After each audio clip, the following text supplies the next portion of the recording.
अस्सलाम वालेकुम student, class 10 chapter 3 की हम एक्टिविटी 4 को डिस्कस करने वाले हैं और ये आपके पेज नंबर 84 पर मौजूद है। क्या कहता है? Design a time table of your class in HTML and similar to figure 9 add caption time table for grade 10। Figure 9 ये है refine layout list of apartments. ठीक है जी, इसको हमने इसी तरीके से कुछ हमने बनाना है। क्या करना है? आपका टाइम टेबल बनाना है।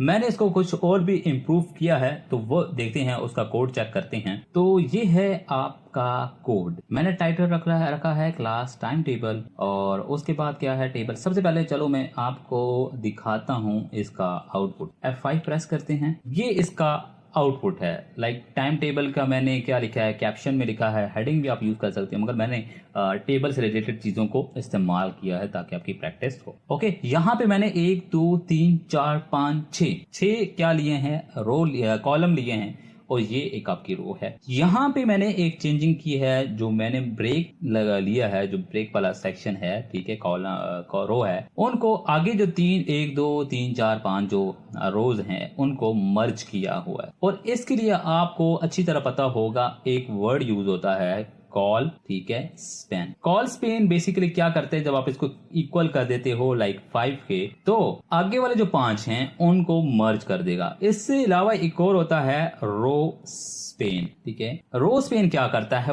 वर्टिकली को जो रोज हैं उनको कर देता है, यानी कि 1 रो 2 रो 3 रो 4, इसी तरह 4 5, इन सबको क्या कर देगा, एक मर्ज कर देगा। समझ गए बात? तो वो इस तरह से काम करता है। मैं आपको दिखाता हूँ कोड, आपको फिर अच्छी तरह समझ आ जाएगा। बाकी मैंने CSS का इस्तेमाल किया है थोड़ा सा, जैसे बैकग्राउंड वो कर दिया, इधर बैकग्राउंड लगा दिया और पैडिंग दे दी, जैसा कि ये लेफ्ट साइड पे है, ये सारा टेक्स्ट लेफ्ट साइड पे है, ठीक है। ये थोड़ी सी मैंने इसको दे दी है। तो यहाँ पे देखिए मैंने टेबल की बेल्ट रखी है 80%, आप इसको बड़ा छोटा कर सकते हैं। बॉर्डर मैंने क्लब्स कर दिए हैं, मार्जिन 20 पिक्सल कर दिया है, ठीक है। मार्जिन देखो, ये आप कंफ्यूज नहीं होना, 20 पिक्सल और 0 जो फर्स्ट वैल्यू होती है, इसका मतलब है top to bottom, second value होती है लेफ्ट टू राइट के साइड पे। मतलब ये आपका ये टेबल है, इसका ऊपर से नीचे से कितना मार्जिन होगा, लेफ्ट साइड से राइट साइड पे मार्जिन कितना होगा, ठीक है। बॉर्डर वाला से आपके ना पूरा जो होता है, लाइक ये आपकी ब्राउजर है इस तरह से ना, ठीक है। समझ आ गई ना बात, कुछ कॉन्सेप्ट क्लियर हुआ? अच्छा, उसके बाद है THTD, यानी कि मैंने कहा बॉर्डर उसका 1 पिक्सल होगा, सॉलिड होगा, ये कलर लगाया है।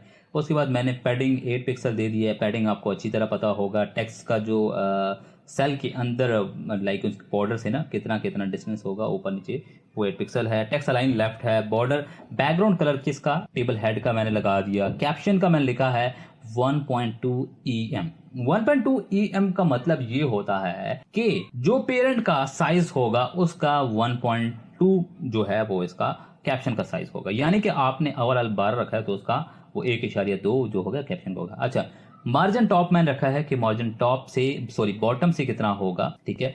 फॉन्ट वेट मैंने रखा है बोल्ट होगा, ये मैंने कैप्शन का डिफाइन किया है। उसके बाद मैंने स्टाइल को क्लोज कर दिया, हेड को क्लोज कर दिया, बॉडी को स्टार्ट कर दिया, कैप्शन लिख दिया, ठीक है, टाइम टेबल फॉर ग्रेड 10। यहाँ पे आप ग्रेड 9 कर सकते हो, मैंने ग्रेड 10 लिख दिया है। उसके बाद मैंने सारे टेबल हेड डिफाइन कर दिए हैं, ठीक है। उसके बाद मैंने पहली रो डिफाइन की है, एक रो हो गई। ये मैंने दूसरी रो को डिफाइन किया है, ये तीसरी रो को डिफाइन किया है। नंबर 4 पे जो रो थी वहां पे देखो, ये मैंने TR लगाया है, यहाँ पे यूं करके देखो, इसको समझो। TR मैंने टेबल डाटा लिख दिया, यानी कि जो फर्स्ट उसमें है कॉलम कह सकते हो, उसमें ये आ जाएगा TD। दूसरे वाले में मैंने लिखा है कॉल स्पेन इक्वल टू 5। उसके अंदर ही मैंने CSS इनलाइन की है, क्या की है, स्टाइल टेक्स्ट अलाइन सेंटर, ठीक है, ये इसका हो गया। फिर साथ में क्या बैकग्राउंड कलर क्या होगा उसका, ये समथिंग लाइक ग्रेश कह सकते हो, ग्रे का होता है ना, व्हाइट नहीं होता बट थोड़ा सा ना होता है। उसके अंदर क्या टेक्स्ट लिखा आएगा, ब्रेक। ये चीज तो आपको क्लियर है। सिर्फ इस लाइन को देखो, इतनी कोई चीज नहीं है कॉम्प्लिकेटेड।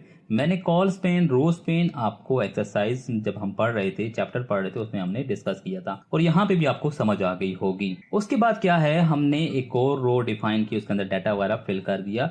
फिर हमने सबसे आखिरी रो को डिफाइन कर दिया, यानी डाटा फिल कर दिया। बाकी सारे हमने टैग्स वगैरह क्लोज कर दिए हैं।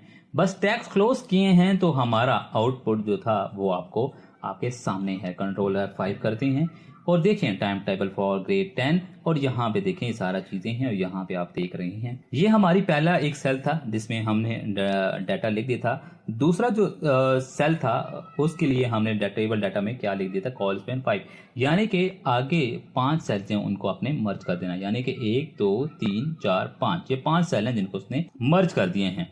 ठीक है, तो इसमें कुछ नहीं, आप इसको चेंज भी कर सकते हो, आप इसको और इम्प्रूव कर सकते हो, बैकग्राउंड कलर चेंज कर सकते हो, फॉन्ट को लेफ्ट साइड कर सकते हो, राइट साइड पे अलाइन जो है उसको चेंज वगैरह कर सकते हो। जो कॉल स्पेन मैंने यूज की है इसकी जगह आप रोज पेन यूज करके देखो कैसा नजर आता है। आप ऊपर लेके चले जाओ, नीचे ले आओ। इस कोड में कोई भी कंफ्यूजन हो तो आप मुझे बता सकते हो। वीडियो स्टॉप करने से पहले, खत्म करने से पहले एक चीज मैं आपको बताऊंगा, आपने कंट्रोल सी करना है। ठीक है, आपने अपनी सर्च बार में जाना है और नोटपैड सर्च करना है। नोटपैड जब आप सर्च करेंगे तो आपके पास ओपन हो जाएगा। आपने कंट्रोल वी करना है यानी यहाँ पे कोड टाइप कर लो। जब आप कोड टाइप कर लेंगे आपने कंट्रोल शिफ्ट एस दबाना है, सेव का ऑप्शन होगा। मैं डेस्कटॉप पे सेव करता हूँ। ठीक है, और यहाँ पे आपने क्या लिखना है, टेबल डॉट HTML लिखेंगे, आपने सेव कर लिया। क्लोज कर लेते हैं। यहाँ पे क्या होगा, आपकी फाइल बनी हुई आ जाएगी। आप इसको क्लिक करेंगे, ये टेबल रन हो जाएगा। आपने इसके अंदर चेंजिंग करनी है, राइट क्लिक करें, ओपन विद नोटपैड सेलेक्ट करें, इसके अंदर आप जो चीजें चेंज करना चाहते हैं वो चेंज कर लें। मगर यहाँ पे एक इशू आपको ये आएगा कि आपको सिंटैक्स एरर का नहीं पता चलेगा। मिसाल के तौर पर ये आपका एक कोड है जहाँ पे मैं यहाँ से ये रिमूव करता हूँ। ठीक है, अब मैंने ये रिमूव कर दिया है, यानी इसको नहीं करते, आपको यहाँ पे देखिए, यहाँ पे मैंने रिमूव किया। अब देखिए अब से आगे वाले क्या हो गया, सारा टेक्स्ट में कन्वर्ट हो गया। आपको पता चल जाता है कि यहाँ पे देखें रेड का मार्क है, यहाँ पे कोई ना कोई मैंने सेंटेंस गलत कर दिया है, कुछ ना कुछ मैंने गलती की है। तो आपको ये चीज पता चल जाती है, जबकि नोटपैड में आपको ये चीज नहीं पता चलती। आप जब इसको चेक करते हैं, रन करते हैं बार बार, तब आपको पता चलता है अच्छा मैंने वहां पे गलती की है। इसमें ये चीज है कि आपको थोड़ी सी कोड की ज्यादा समझ आनी चाहिए। ये बताने का मकसद ये है कि अगर आपके पास VS कोड नहीं है और आप नॉर्मली नोटपैड पे रन करना चाहते हो तो आप इस तरह से रन कर सकते हो। वही सारा कोड लिखते जाओ, ठीक है, और .html में सेव कर लो। और जब आप सेव कर लोगे तो आप डायरेक्टली जब इसको क्लिक करोगे तो ये आपके ब्राउजर में रन हो जाएगा। कोई कंफ्यूजन हो तो आप पूछ सकते हो कमेंट्स में। ठीक है, वक्त देने के लिए शुक्रिया।